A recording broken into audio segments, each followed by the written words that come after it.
नमस्कार, good evening, बहुत स्वागत है आप सबका। आप देख रहे हैं टॉप 5 एक बुलेटिन, जिसमें शाम 5 बजने से पहले सुबह से लेकर 5 बजे तक की बड़ी खबरों का पूरा अपडेट देते हैं। ऐसी 25 खबरें आज फिर जानते हैं। सबसे पहले नतीजों का आज दिन है। पूर्वोत्तर के 3 राज्यों में विधानसभा चुनाव के नतीजे आ रहे हैं। चुनाव में वोटों की गिनती तेजी से तय निर्धारित मापदंडों के मुताबिक सुरक्षा के बीच शुरू हुई। त्रिपुरा, नागालैंड में भाजपा की वापसी तय हो गई है। मेघालय में मुख्यमंत्री कॉनराड संगमा की एनपीपी सबसे बड़ी पार्टी बनकर नंबर्स में उभरी है। ज्यादातर सीटों पर रिजल्ट आ चुके हैं। कई राजनीतिक दलों ने बढ़त बनाने के बाद जश्न मनाना शुरू कर दिया है। तस्वीरें जो आप देख पा रहे हैं उसके मुताबिक नागालैंड में भाजपा गठबंधन को 36, त्रिपुरा में 34 सीटें मिलती दिख रही हैं। मेघालय में एनपीपी के खाते में अभी 25 सीटें आ रही हैं। तीनों राज्यों के मुख्यमंत्री अपनी सीटों पर जीते हैं। त्रिपुरा से मणिका साह को, पश्चिम त्रिपुरा की नगर बरदोवाली और मेघालय में कॉनराड संगमा को वेस्ट गारो हिल्स की दक्षिण तुरा सीट से, जबकि नागालैंड में नेफ्यू रियो को जीत हासिल हुई। प्रधानमंत्री नरेंद्र मोदी आज इस 2 राज्यों की शानदार जीत पर देश को संबोधित करेंगे। रात्रि 8 बजे भाजपा के मुख्यालय दिल्ली में 3 राज्यों के नतीजों पर वो देश को संबोधित करेंगे।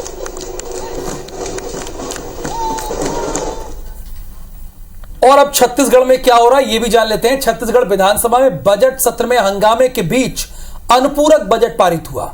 आज बजट सत्र के दूसरे दिन 4143 करोड़ रुपए का अनुपूरक बजट पारित होने के बाद सदन की कार्यवाही कल तक के लिए स्थगित कर दी गई। इसके अलावा आज सदन में अनियमित कर्मचारियों का मुद्दा उठा। इस संबंध में कांग्रेस के विधायक डॉक्टर प्रीतम राम ने सीएम से सवाल पूछा था, जिसका सीएम भूपेश बघेल ने लिखित में जवाब दिया कि प्रमुख सचिव वाणिज्य की अध्यक्षता में कमेटी ऑलरेडी गठित हो चुकी है और समिति की बैठक 9 जनवरी को हुई थी।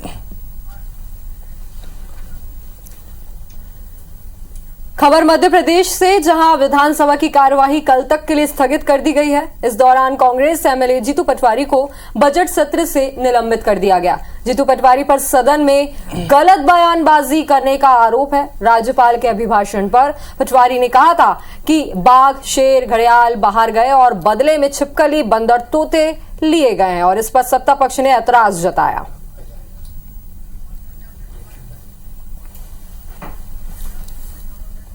और इस बीच एक बड़ी खबर है। तीसरे टेस्ट में हार की कगार पर है टीम इंडिया। दूसरी पारी में टॉप ऑर्डर पूरी तरह से फेल रहा। 163 पर हम ऑल आउट हो गए हैं। ऑस्ट्रेलिया को जीत के लिए यानी यहां से 76 रन चाहिए और नथन लॉयन, जो कि ऑस्ट्रेलिया स्पिनर है, उन्होंने 8 भारतीय बल्लेबाजों को पेविलियन भेजा है। चेतेश्वर पुजारा एक छोर पर डटे रहे, बल्लेबाजी करते रहे, लेकिन उनका साथ किसी ने नहीं दिया। अब साथ कैसे देंगे? पिच इतनी टर्न ले रही है, 8.2 के एंगल से टर्न ले रही है, तो कई बल्लेबाज खेल ही नहीं पा रहे। चेतेश्वर पुजारा को छोड़कर सारे भारतीय बल्लेबाज फेल हैं। श्रेयस अय्यर ने जरूर कुछ अच्छे शॉट्स लगाए थे, लेकिन वो भी आउट हो गए।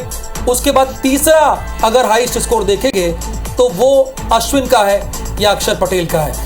ये दूसरी पारी में टॉप ऑर्डर पूरी तरह से फेल रहा। 163 पर ऑल आउट हुए, यानी यहां से ऑस्ट्रेलिया को जीत के लिए 76 रन चाहिए। और ये ध्यान दीजिएगा, ये दूसरे दिन का खेल है।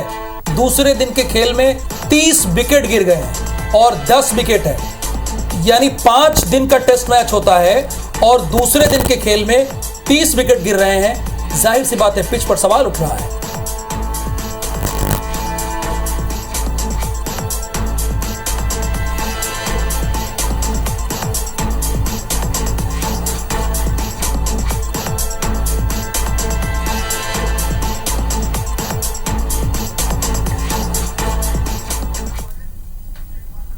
तो इस टेस्ट में आखिर पारी में क्यों फेल हुए भारतीय, इसका पूरा विश्लेषण आप स्पोर्ट्स अड्डा में आज देखना मत भूलिए। आज हम जब इसमें जुटेंगे तो जैसा राहुल बता रहे थे, उनके साथ में आप जुड़ करके देखिए, समझिए कि दरअसल इस हार के पीछे वजह क्या केवल पिच जिम्मेदार है या कोई और वजह है। फिलहाल खबरों को आगे बढ़ाते हैं।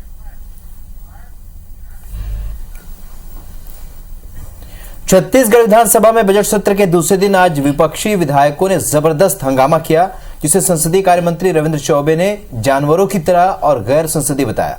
IBC24 से बात करते हुए उन्होंने कहा कि हम चाहते हैं कि सदन चले, लेकिन विपक्ष हंगामा कर उसे चलने नहीं देना चाहता। उनसे बात की हमारे संवाददाता सौरभ सिपरिहार ने। को लगता है ये हंगामा था। हंगामा भी करने का संसदीय परंपराओं में अलग मान्यताएं हैं। ये तो जिस तरीके से कुछ जानवर लोग आवाज निकालते हैं, उस तरीके से कुछ समझ में नहीं आ रहा था कि आज प्रतिपक्ष इस तरीके से क्यों कर रहा है। तो संसदीय कार्य मंत्री रविंद्र चौबे के इस बयान पर बीजेपी विधायकों ने तीखी प्रतिक्रिया दी। पूर्व मंत्री बृजमोहन अग्रवाल और अजय चंद्राकर ने कहा कि हम पशु बल की ताकत नियंत्रित करना चाहते हैं। हमने ओम और जय श्री राम के नारे लगाए। राज्य सरकार ने धर्म का अपमान किया है। श्री रविंद्र चौबे जी की बात में अब कोई टिप्पणी करना बेकार है। उनकी अब खुद की कोई पहचान नहीं है, उनके कोई राजनीतिक वजूद नहीं है। उन्होंने अपने आप को मुख्यमंत्री की सेवा में समर्पित कर दिया है। जो संसदीय मर्यादाएं टूट रही हैं, उसका पूरा श्रेय यदि किसी को जाता है तो श्री रविंद्र चौबे जी की चमचागिरी को जाता है। ये जो पशु बल की ताकत है ना, उसको हम नियंत्रित करना जानते हैं और इसलिए हमने सद्बुद्धि, अगर ओम जो है, अगर जय श्री राम या जय सिया राम, पतित पावन सीताराम, या फिर हनुमान चालीसा अगर जानवरों की आवाज है तो उनको मुबारक हो। तो लगता नहीं कि जल्दी इस पर विवाद थमेगा। इस पर लगातार डिबेट्स भी होंगी। खबरों के सिलसिले को आगे बढ़ाते हैं। मध्य प्रदेश में इस वक्त विधानसभा सत्र चल रहा है। बजट पेश हुआ और उसके लिए टैबलेट बांटे गए, लेकिन अब इस टैबलेट पर भी सियासत लगातार जारी। पूर्व मंत्री सज्जन सिंह वर्मा का आरोप है कि बीजेपी का चीन का विरोध दिखावा है, भाषणों तक है। उन्होंने कहा कि विधानसभा में चाइनीज टैबलेट बांट दिए। नेता प्रतिपक्ष गोविंद सिंह ने टैबलेट लौटाने की घोषणा की। वहीं पूर्व सीएम कमलनाथ ने टैबलेट का विरोध करते 3 कारण भी बताए। कमलनाथ ने कहा कि टैबलेट देना विधानसभा की परंपरा के अनुरूप नहीं है, इसकी आवश्यकता भी नहीं है, जिस पर पलटवार करते हुए चिकित्सा शिक्षा मंत्री विश्वास सारंग ने कहा कि चाइनीज टैबलेट का आरोप झूठा है। विधायकों को एप्पल के टैबलेट दिए गए। कांग्रेस के नेता बताएं कि राहुल गांधी कौन सा मोबाइल यूज करते हैं, क्या वो आईफोन यूज नहीं करते? कांग्रेस के मध्य प्रदेश के सबसे बड़े नेता कमलनाथ जी 2 आईफोन रखते हैं। आईपैड आईफोन कंपनी का ही है, एप्पल का भी। आईफोन और आईपैड दोनों ही एप्पल कंपनी के हैं। राजनीतिक मतभेद कितना भी हो, लेकिन विश्वास सारंग को यह पता है कि कमलनाथ के पास 2 मोबाइल हैं और दोनों मोबाइल एप्पल के हैं। आगे बढ़ते हैं, छत्तीसगढ़ लेके चलते हैं। छत्तीसगढ़ में विधानसभा सत्र शुरू होने के साथ ही एक बार फिर से आरक्षण विधेयक का मामला गरमाने लगा है। कांग्रेस के आदिवासी विधायकों ने एक बार फिर से राज्यपाल से मिलकर आरक्षण संबंधी विधेयक पर जल्द हस्ताक्षर की मांग करेंगे। मंत्री कवासी लखमा का कहना है कि नए राज्यपाल से प्रदेश की जनता को बड़ी उम्मीदें हैं। उन्हें विश्वास है कि नए राज्यपाल आरक्षण मामले में गंभीरता दिखाएंगे। इस मामले में विधायक अनूप नाग का कहना है कि विधायकों के साथ साथ आदिवासी समाज भी अपनी मांगों को लेकर राज्यपाल से मिलेंगे, क्योंकि आरक्षण आदिवासियों का राइट है। बहुत सियान आदमी है। हमारा उम्मीद है कि वो इसको देख के, गरीब लोगों को देख के, आदिवासी लोग हिंदुस्तान में सबसे गरीब होते हैं, पिछड़ा वर्ग, अनुसूचित जाति, उनको सहानुभूति विचार करने का उम्मीद पूरा है।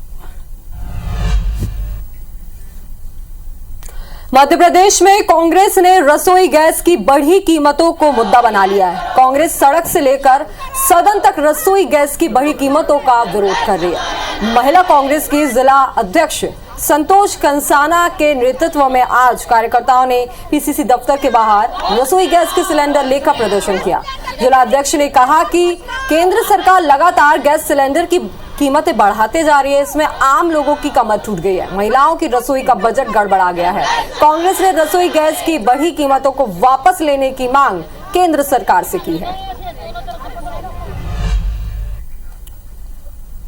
केंद्रीय मंत्री ज्योतिरादित्य सिंधिया अपने 2 दिवसीय प्रवास पर ग्वालियर पहुंचे। इस दौरान सिंधिया ने एमपी के बजट की तारीफ की। इसके साथ ही सिंधिया ने आज जारी हुए चुनाव के नतीजों पर कहा कि बीजेपी की सरकार समावेशी सरकार है। समग्र विकास की सरकार है, अंत्योदय का लक्ष्य लेकर आगे बढ़ने वाली सरकार है। देश के हर कोने में, कश्मीर से लेकर कन्याकुमारी, गुजरात से लेकर अरुणाचल प्रदेश तक यही भाव, यही संकल्प लेकर बीजेपी आगे बढ़ रही है।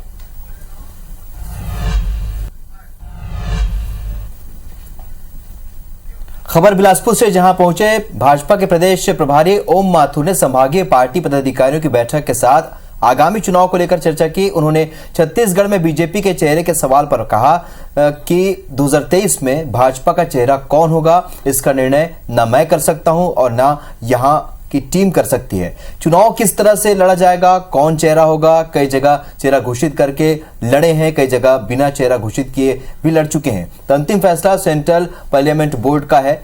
जो भी फैसला करेगा छत्तीसगढ़ का कार्यकर्ता उसका पालन करेगा।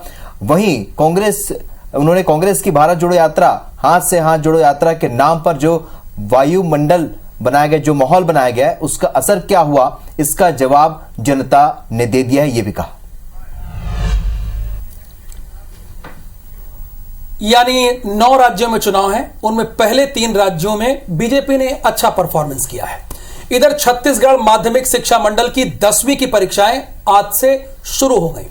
24 मार्च तक होने वाली इस परीक्षा में इस साल 3,40,000 विद्यार्थी शामिल हो रहे हैं। परीक्षा के लिए पूरे छत्तीसगढ़ में 2,448 परीक्षा केंद्र बनाए गए हैं, जिसमें राजनांदगांव में सबसे ज्यादा 168, नारायणपुर में सबसे कम 15 और परीक्षा केंद्र बनाए गए। बोर्ड परीक्षा का पहला पेपर देने के बाद छात्रों का कहना है कि बोर्ड परीक्षा को लेकर उन्हें डर था, लेकिन पेपर का पैटर्न देखने के बाद उनका यह डर समाप्त हो गया। तो परीक्षाओं का मंत्र शुरू हो चुका है और एक एक दिन बाद एक एक पर्चे के साथ थोड़ा थोड़ा रिलैक्स परीक्षार्थी होंगे अगर पर्चा अच्छा गया। मध्य प्रदेश में आज 10वीं के बाद 12वीं के बोर्ड एग्जाम शुरू हो गए। पहला पेपर हिंदी का रहा। ये परीक्षा 5 अप्रैल तक चलने वाली है। 8,58,623 परीक्षार्थी इसमें शामिल हो रहे हैं। परीक्षा के दौरान गड़बड़ी रोकने के पूरे इंतजाम है।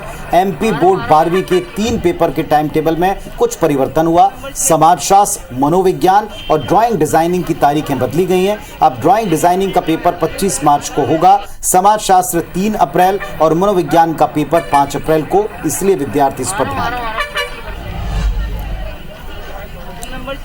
भोपाल में कल से 5 मार्च तक अंतर्राष्ट्रीय धर्म धम्म सम्मेलन होगा। सम्मेलन का उद्घाटन राष्ट्रपति द्रौपदी मुर्मू करेंगी। नए युग में मानववाद के सिद्धांत पर केंद्रित सम्मेलन का आयोजन वैश्विक विचारों को एक मंच देने के उद्देश्य से किया जा रहा है। इस सम्मेलन में 15 देशों के 350 से ज्यादा विद्वान शामिल होंगे। सम्मेलन में 4 मुख्य सत्रों में 25 विद्वान अपने विचार रखेंगे। सम्मेलन में पहली बार एक अनूठा मंत्री सत्र भी होगा, जिसमें 5 देशों के मंत्री सांस्कृतिक सामंजस्य और कई विषयों पर चर्चा करेंगे।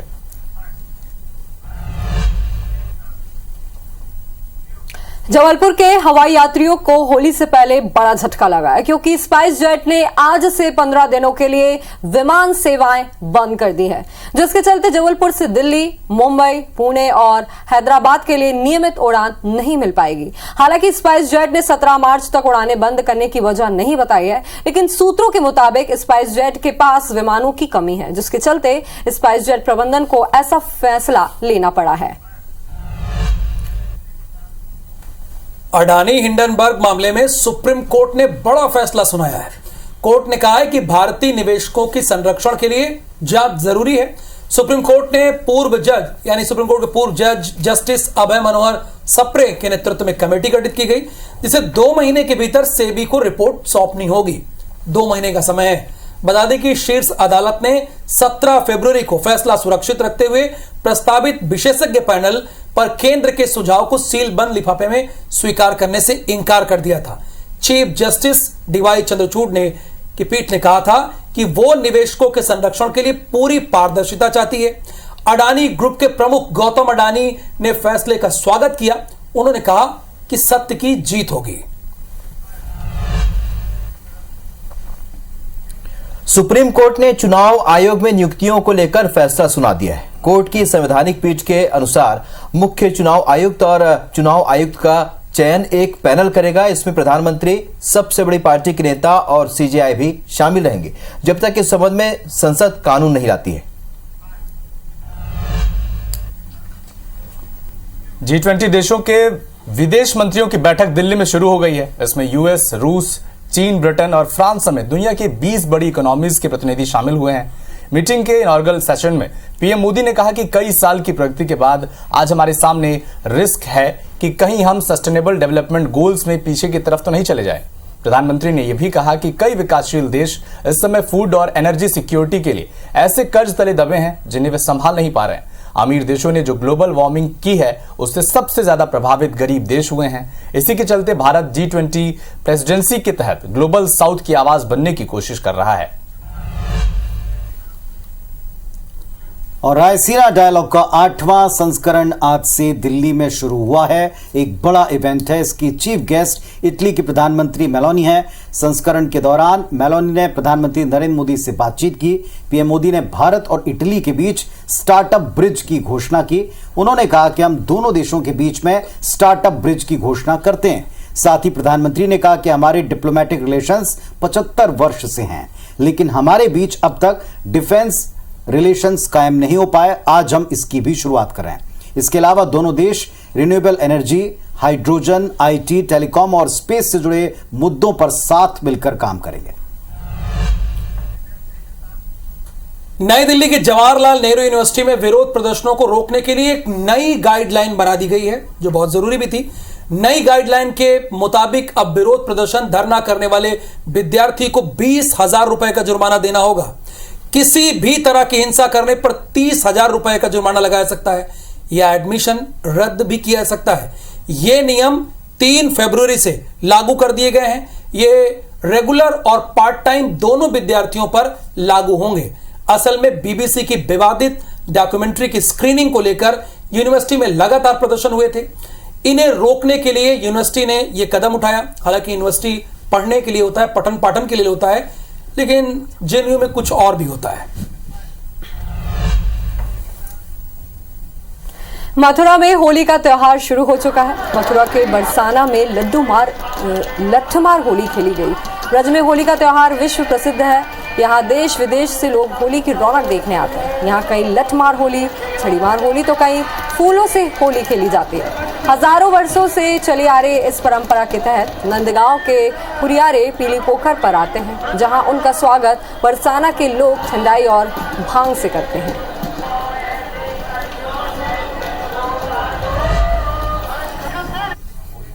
तो चलिए साहब, आज सारे देश की नजरें 3 राज्यों के नतीजों के बाद प्रधानमंत्री क्या कहते हैं इस पर रहने वाली है। मध्य प्रदेश की विधानसभा और छत्तीसगढ़ की विधानसभा में जो मुद्दे गूंजे, इस पर कुछ विषयों पर डिबेट बनती है। इन सारे खबरों के अलावा भी कुछ बड़ी खबरें प्रदेश की, जिनका पूरा अपडेट आपको इवनिंग प्राइम में सिर्फ IBS 24 पर मिलेगा। फिलहाल हमें इजाजत दीजिए।